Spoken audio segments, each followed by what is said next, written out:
Welcome back to the Circle of Kings podcast, your home for scrapping and rapping and all things combat sports. Live from the 2-6 Vietnam and the Triple P studios, here's your host, BigFace. Welcome back to the Circle of Kings, man. I'm really excited. We got some people even in the studio here excited for this next interview. I mean, bringing to you right now, we have a very accomplished MMA veteran and also undefeated at 2-0 in the BKFC, Marcus Bad Intention Edwards, man. Thanks for being on the Circle of Kings. Thanks for having me. Absolutely, man. So you're the perfect person for this type of podcast, man. We love combat sports, but we're bare knuckle heavy, man. And I want to talk to you about, with your extensive, you got a great record in MMA. You have a lot of experience over the last decade in MMA. What got you started in MMA, man? What got you started, Marcus? Oh man, pretty much long story short, I mean, I've done combat sports ever since I can remember since I was like 6. Judo, jiu-jitsu, wrestling, boxing. I ended up going off to college and unfortunately just wasn't for me. I dropped out, came home and walked into a gym which was belonged to Thomas Denny at the time, and he was out of town. But I knew a guy that trained there. He fought in Bellator at the time. His name was Brian Baker. He was a family friend. He said, "Hey man, just come jump in some of the pro classes, and we're sparring tonight." And I jumped in and literally beat up a bunch of pros that fought for at the time like King of the Cage out in California. And he's like, yo, the guy that owns this place is gonna be back tomorrow. Come in and I want him to see what you can do. And I came in, he had a bunch of guys lined up for me, and I just put them down. And Thomas was like, hey man, you have something I've never seen before. I'm moving to Colorado. He's like, I believe I can make you the best fighter in the world. Do you want to come? And I packed my stuff up that night and left a week later. And I went 11-0 as an amateur. And then, as a pro, my first pro fight, it was a short notice fight. It was against Justin Gaethje. And, that's probably one of the best fights I've ever had in my life. It was like fighting myself. I've never had a fight like that before or after. I mean, on the streets or in any other combat sport. So, I've always wanted to get that one back because it was like, one of the fights I was, I don't believe I was ready for it as a pro, taking it on 2-week notice, fighting an undefeated guy, coming up as a pro, main event, title fight. Um, yeah, but fighting for 5 rounds for 5 minutes, my first pro fight against a vet like Justin Gaethje. I mean, that was a good introduction into being a professional athlete. But yeah, that's pretty much how I got started, and that was my amateur career was 11 fights. All of them combined was like 4 minutes and 30 seconds. Wow. Really have a lot of it cage once I did go pro because the time was so short. But yeah, it's been fun. Now I'm transitioning into the BK world. So yeah. Yeah, so I mean, I do want to just pause a moment on the. A lot of people don't know this, but you got a win under your belt over Thiago Alves in 2015, which is amazing. I Yeah, mean, he was on a streak when you beat him. yeah. So That was an amazing fight too. You know, a black belt that was strong, good, dangerous. It really tested, my ground, because he was fishing for the ground game, and I had to oh yeah. danger a lot. So yeah, that was a big win for me mentally, in my career. So watching you, I'm a huge fan of all the fight sports. I went back and I watched a lot of your fights, and you are, I mean, BKFC. I mean, bare knuckle is kind of built for you. You're heavy on the striker. You're an intimidating striker. So I mean, let's talk about that. You transition into bare knuckle. You immediately, I mean, you beat Jay Jackson. You beat Michael Mano 2-0 right off the knot in bare knuckle. How do you feel about that transition? How does it fit your skill set? Oh man, I'm actually in love with it, man. I was talking to one of my teammates and I was trying to explain it. It's like, when you have that first love in your life and you just like it just burns inside of you, you're like, man, I just wanna make that person happy. I wanna figure that person out, I wanna learn that person. Like, what can I do? You know what I mean? Like, and that's, I found that again in BK. You know, I found that love, that passion, that drive, the fire. You know, I stopped fighting MMA. Not a lot of people know this. I mean, I'm actually just now telling you guys. You guys are the first people to get this kind of. Welcome back to the Circle of Kings podcast. Well, I mean, let's talk about that, Marcus. I mean, BKFC, bare knuckle in general, is the fastest growing combat sport in the world. They just had one of the most successful pay per views Saturday at BKFC in Utah, where 18 million worldwide views, 4 million organic views on the app. Mike Perry reportedly make 1.1 million dollars on the fight. I mean, you're a dangerous and intimidating striker in that light heavyweight division, and we all know who's the king of that division. Yeah, It is Lorenzo Juggernaut Hunt, yeah, which I think you guys' style makes for a really interesting fight.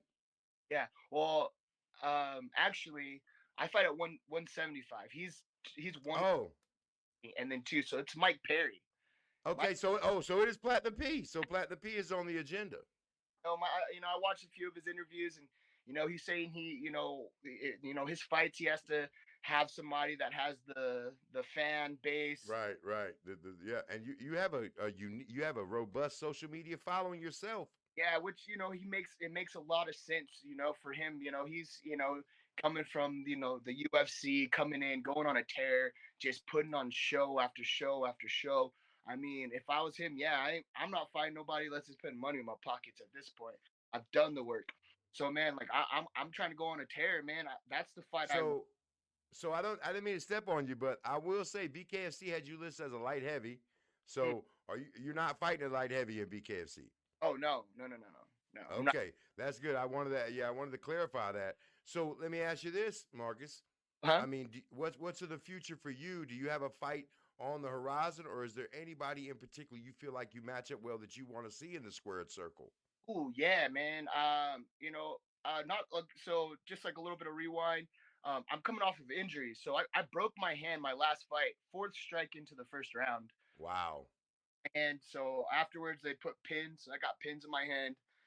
So I'm just now coming off of that recovery. They just took him out about a week and a half ago, so I'm just getting back into striking. So I'm looking for something. February. My management company called me and asked like, hey, they're asking when you'll be ready. So I'm looking, 2 months into the next year, three months in. Um, but I want to get back in. I just got to be smart about my hand because I do hit really hard. My first fight, I broke my right hand. My second fight, I broke my left hand. So I got to be very smart going into my next fight and training and keeping my hands healthy. Um, but I want the title, man. I don't feel that there's too many people in that division that that will match up with me. I mean, the last guy, he, talked this big game and ran from me for 5 rounds. Yeah, he did. I watched. He did. He did. I'll say this: with your unique body, like your reach and your striking ability, I mean, the world is your oyster in bare knuckle. I do believe that. We've spoken about that behind the scenes here when we were trying to line you up for this interview, and we're looking through the young talent. And we really feel like the sky is the limit in bare knuckle for you, and that's great. You lost a little explosiveness in your hips, and this gives you an opportunity to still showcase those skills, which is Yeah, which is what a lot of bare knuckle we're seeing, right? Like the Platinum P, right? He may have in UFC, he was a fantastic all action fighter, but in bare knuckle, where you can't tackle the man and you have to fight him with the Muay Thai rules, that's a different game altogether. yeah, definitely. Yeah, and I'm, like you were saying, man, I haven't even opened up my game book.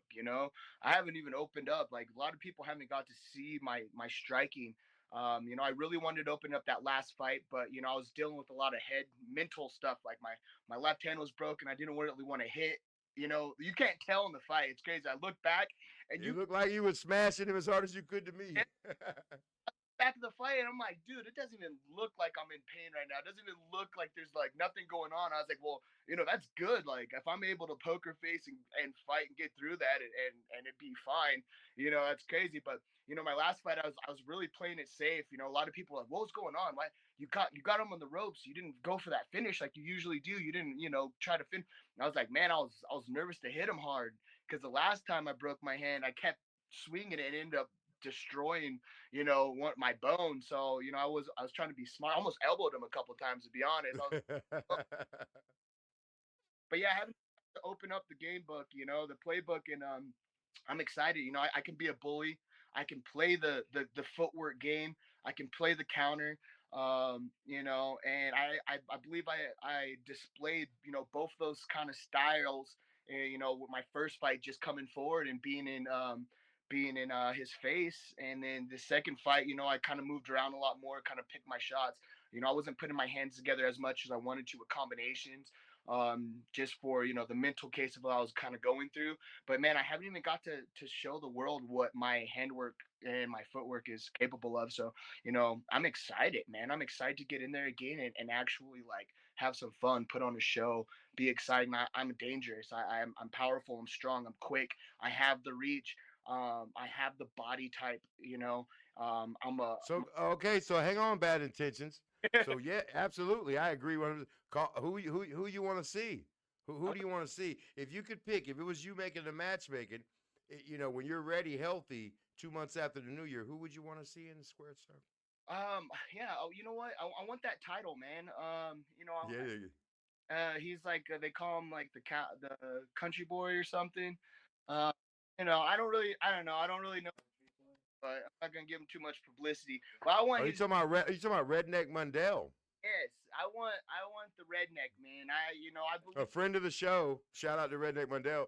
Absolutely, man. A tough customer there. That would be a hell of a fight, Marcus. I believe that fight is the fan. That's a fan's favorite. He comes forward. He throws bombs. He has a big body. He has the strength, the power. He can put people down with any strike. And I'm the same. And in that fight, one of us isn't going to walk out. You know what I mean? That's going to be a great fight. That's what I'm here for. I'm here for great fights. I want to say I want Mike Perry. I believe I can beat Mike Perry. I believe that'd be an amazing fight. But Mike Perry is kind of on a different route right now. He's looking for money fights.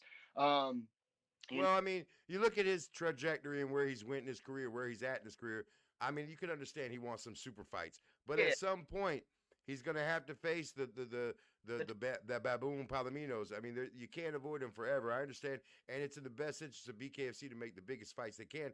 I will say this, Marcus, and I feel like you're one of those fighters. There's a handful of fighters right now. 2024 is going to be a huge year for you guys as a sport, as an organization, and as a fighter. I really believe that. Yeah, I believe that as well. It's growing so much. It's crazy too because like I went to they had some bare knuckle fights out here in Colorado last weekend, and one of my old friends, actually I fought him. He fought in that for a title, and I showed up, and I mean it was so nice just to like walk in and there actually be like BK fans. Bare knuckle. Yes. Oh, they knew Yes. guys that fought BK, whether it was local or in the big show, BK, and it felt good to be like, okay, dude, I got my foot in here. Like people recognize me as a great bare knuckle fighter, and they still recognize my MMA career, but they're excited to see where I'm going with this BK path that I'm on. So we found that MMA, we're huge MMA fans. The reason we do combat sports for a living is because we love the combat sports. Got a background in boxing, a lot of those things. But I'll say this: in my 40 years covering the sport, being a fan of all the sports, nothing has excited the public like bare knuckle. Nothing excited me like bare knuckle. I mean, it's not tough, man. It's a lot of skill. You got BKFC, you've got BYB, you've got even Game Bred with Jorge Masvidal with the bare knuckle MMA.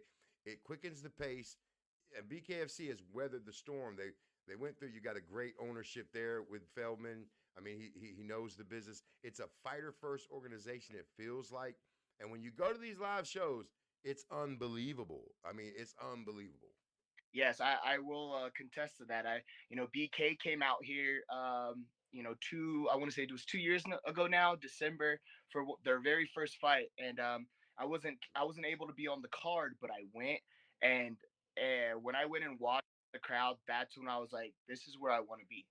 This is where I mean I should be in there. Like this is my platform. Like this is built.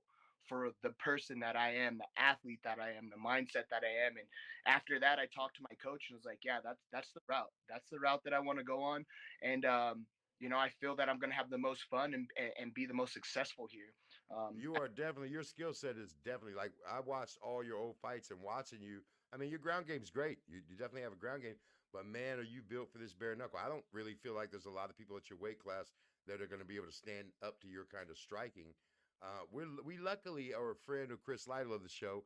We had him on, and he had a very long run with UFC, great MMA career, and he was watching a friend of his took his first bare knuckle fight, and he was thinking, why in the hell would this dude fight bare knuckle after his career? Why?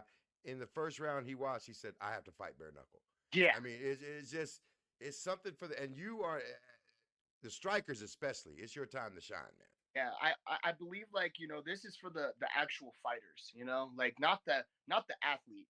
You know what I mean? This is for the Yes. fighter. This isn't the athlete that went into the gym and watched their idol fight and started, fighting, and they're a great athlete, so they're able to put one and two together and then make a career out of it, point fighting, or getting some good wins, and making a successful career. This is for the guys that are dogs, like, that are living that life or death fight. You know what I mean?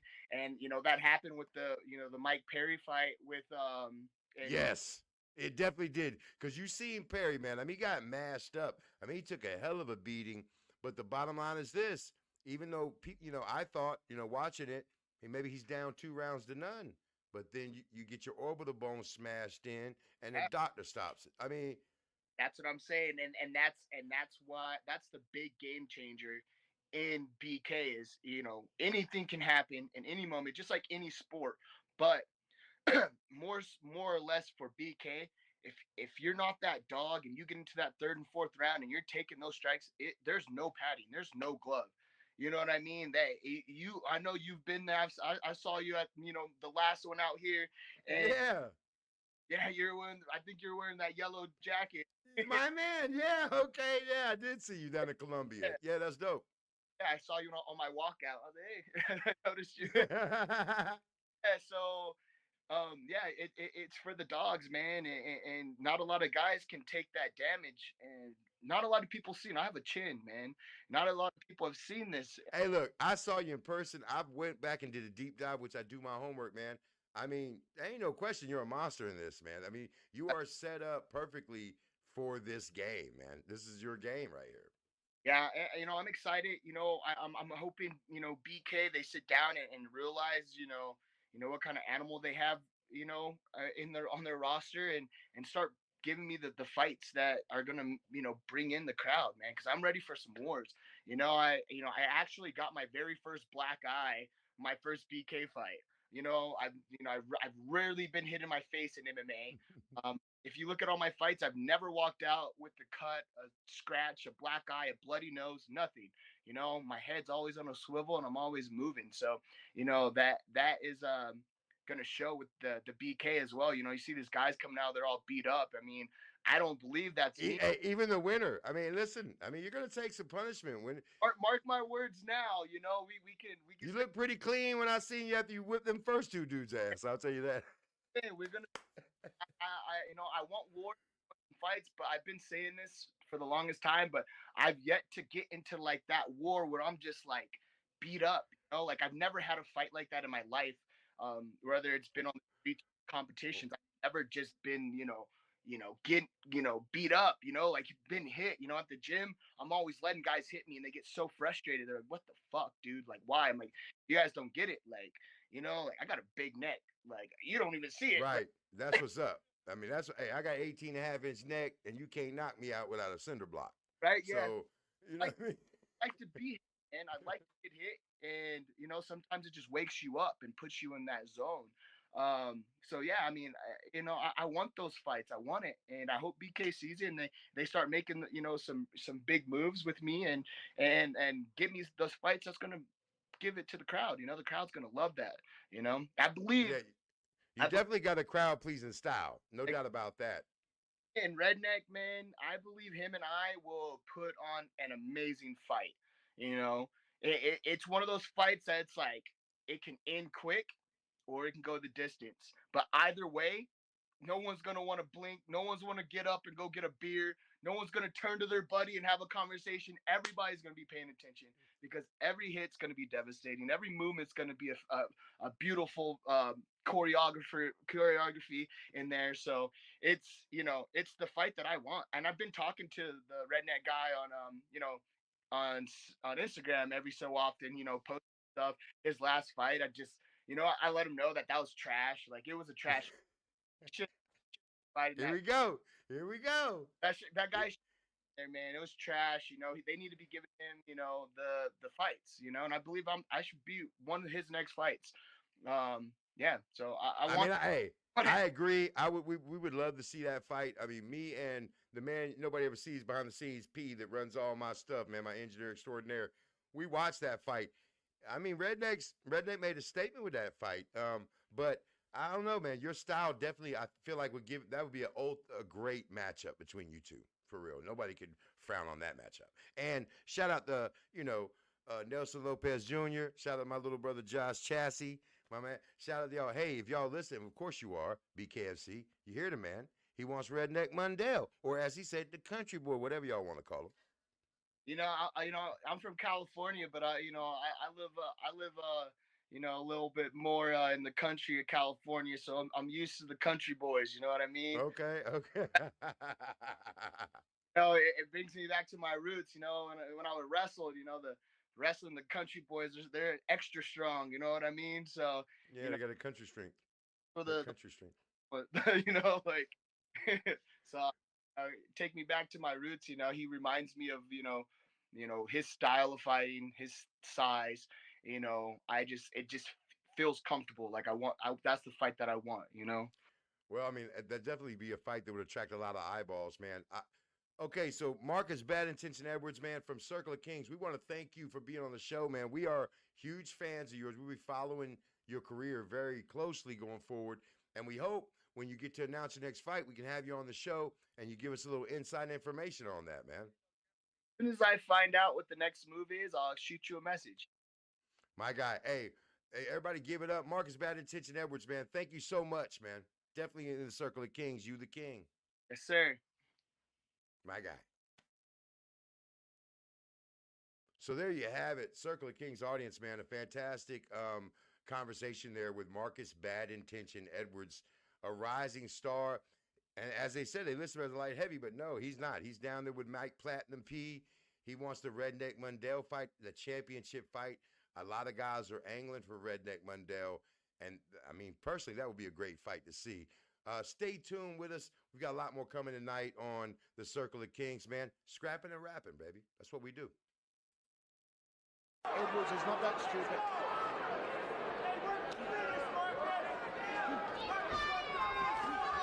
Oh, he clipped him nicely with the left hand. Short now left. Edwards turn for a sub. Oh, the stand-up of Elvis tonight. No, he's not hitting with a lot of power. His kicks aren't hitting hard. Did here, actually. Just pot shotting him right now. Oh, nice angle. Sprawls out nicely, does Marcus Edwards. Right hand, left hand to the jaw. Elvis in trouble here. Edwards tries to unload. Here comes the violence from Marcus Edwards.